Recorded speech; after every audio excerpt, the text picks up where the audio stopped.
to say, we were the first ones in town to have an automatic steering.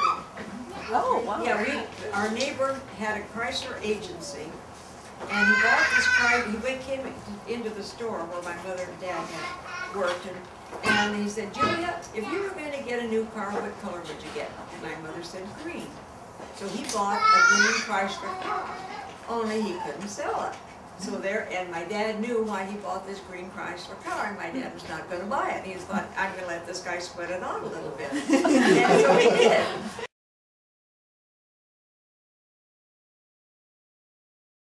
And we bought that car the year that the war started.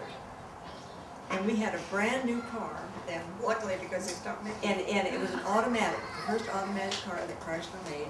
And we had that brand new car all, for years and years. World War II? Pardon me? World War II. Yeah, World War II. Yeah,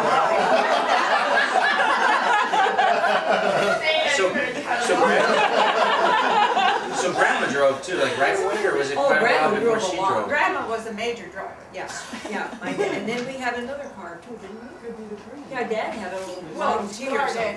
Pickup truck. Yes, my dad had a pickup. We put his Maytags in the back of them. Took Maytag machines and went out in the country and stopped at homes and said, you need a new washing machine? He sold all kinds of washing machines doing that, just going from farmhouse to farmhouse. And he had them all listed in a book, and I have that book I mean, he was of everybody he sold a Maytag washing. Does everyone know how they met? Grandma and Grandpa No, met? how did they meet? It was in No, I thought we know. They don't know either. We got a problem Well, then. Dad worked in Nebraska. What's that? And he worked, when he came from Russia.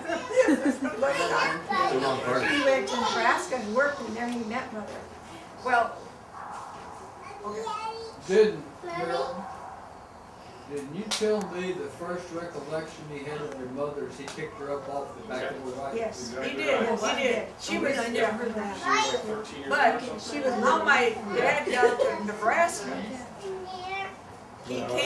he started from Lebanon with an uncle and the uncle's son, his cousin. You probably all read this, but they left Lebanon, and his parents gave him $75. He was 15 years old.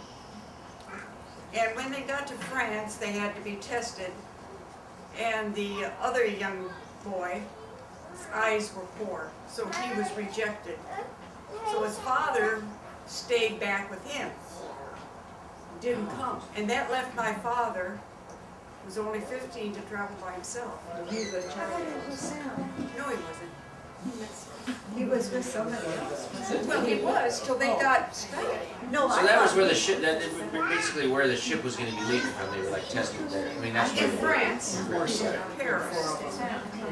But anyway, no, my story is, and Dad told this to me,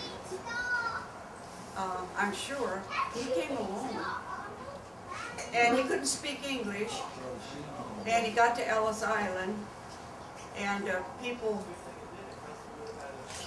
he knew the name of the people where this other fellow was going. And so they called up these people in Nebraska, and they said, yeah, I think they'd pay his way or something, I don't know. They're thinking it was their nephew, but it was not. But anyway, Dad got to, he had a name tag on him, and he got to Nebraska. And he didn't know anyone. And then he saw someone, and they knew Sam Abdnor. Or Sam Abdnor heard about my dad. He went to Sioux City, Iowa, and heard about my dad.